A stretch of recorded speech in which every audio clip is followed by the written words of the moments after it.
po mga ka-channel. So, welcome to my channel. So, ngayon guys, pupunta ako ngayon doon sa nadaanan ko kagabi.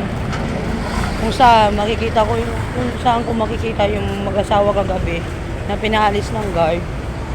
Daw kasi pinagbabawal daw sila sa loob ng sa area nila. So, pinaalis sila. So, ngayon pupunta natin. Mag-asawa sila, may anak. So ngayon may mga pulis. So wait, tignan natin. Kawawa naman kasi sa kalsada sila natutulog. Ang hirap yung sa sitwasyon nila. Kaya sana mga makakapanood ng video ko, sana matulungan po natin sila at bigyan ng pansin. Huwag natin didedmahin. Kasi baka isa rin ako sa makakatulong sa kanila. So dito po sila kagahapon, nadaanan ko sila. Dito po, naglalaba po si ate. So pinaalis po sila ng mga guard kasi bawal daw po. Bawal sa area na yan. So ito po, mapupuntahan natin sila. Ayun, nakikita ko ni ate. Nakikita ko ni ate.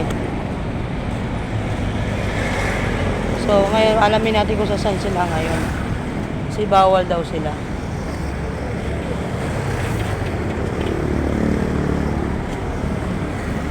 Sana isa rin ako sa makakatulong sa kanila. At kayo rin.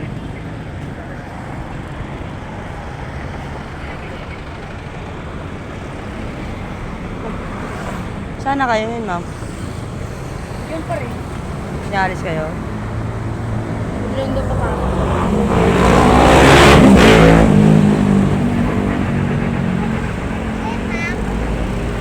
So, nag-video ako ngayon. So, isa po ako sa mga katulong sa inyo.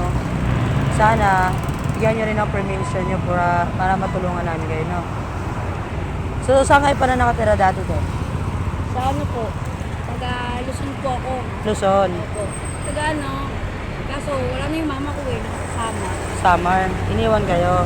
Hindi sa iniwan. Parang hindi nila yung bunso kong anak niya para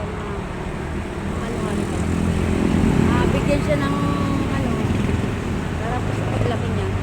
Tatlo yung anak ko So, bakit kayo pinalis doon po sa pinupwestuhan nyo? Kasi po babakuran na po yan daw lahat. Babakuran na. Paikot. Kasi nagulat ako, yung galing ako work sa Valenzuela kasi ako nagtatrabaho. So, napadaan ako, nakita ko, ba't may nakatira dyan? Sabi ko. Tapos nakita kita naglalaba ka pala. So, di ko pala alam, bawal pala. Diyan ka pala nakatira. Pero nagpabawal talaga yan dyan. Sinabi nga nila sa akin. Kasi may dati, may nakatira mag-asawa rin. Pero Yung natutulog yata din sa may doon nga sila natutulog. So, pinaalis din sila. So, ngayon, doon na sila nakatira sa Roma Rosa. Mag-asawa. May anak din sila. Pero hindi ko na nakikita yung anak nila eh. So, saan po yung asawa nyo ngayon? Dumiskarte po ng pangkain. Pangkain nyo. Mahirap naman, no? Kaya sana sa mga makakapanood ng mga video lives ko po at mga video record ko sa mga channel, mga ka-channel natin, mga kaibigan natin dyan, sana po isa po tayo sa mga katulong sa kanila. Dahil dito po sila nakatira. May mga langgam pa, oh. Delikado. Tsaka ito po yung anak nila. So, sana po isa tayo sa mga katulong sa kanila. Saan po kayo natulog kagabi? Hirap, no? Dito sila natulog kagabi sa tabi ng kalsada, guys. Sana po isa tayo sa mga katulong sa kanila. Sana po, bigyan natin ng tono ng pansin. Huwag natin sila dededmahin. Ilang taon ka na, Bibi? 8. Di ka pa nag-aaral. Di ka nag-aaral. Diba? Dahil sa hirap ng buhay, di nakapag-aaral ang bata. So, ngayon po, saan po kayo ngayon? Ano sabi ng guard? Sabi niya, pwede naman daw po dito, wag lang daw sa loob. Hindi na kami pinapapasok sa loob. O, diba? Diyan po daw sila, pinagbabawal na daw sila dyan.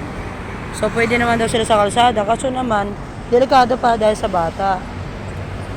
So, ngayon, sa mga makakapanood, sana po, bigyan natin ng pansin, matulungan natin sila. Sana sa mga makakatulong, makakarating po sa kanya po to. Hirap talaga, no? Dati ano po, saan po kayo nagtatrabaho dati? Wala po, yung asawa ko lang dati nagtatrabaho. Nasa bahay lang po. Sa Sa bahay ka lang. Ba't ba pinalis kayo sa bahay nyo? Hindi, yung ano, kasi, ang sagot na lupa. Pangupa. Oo, mahirap talaga mangupahan, lalo na kapag ngayon. Pag magtatrabaho ka, talagang ano sila, mahigpit yung iba eh. So, ayun guys, alaman natin yung sitwasyon nila. Sana po matulungan po natin. So, te, ngayon, dahil nakapuntahan kita, babalikan namin po kayo, no? Malalaman natin yung resulta, no? Salamat po. Okay, te. Say bye-bye na.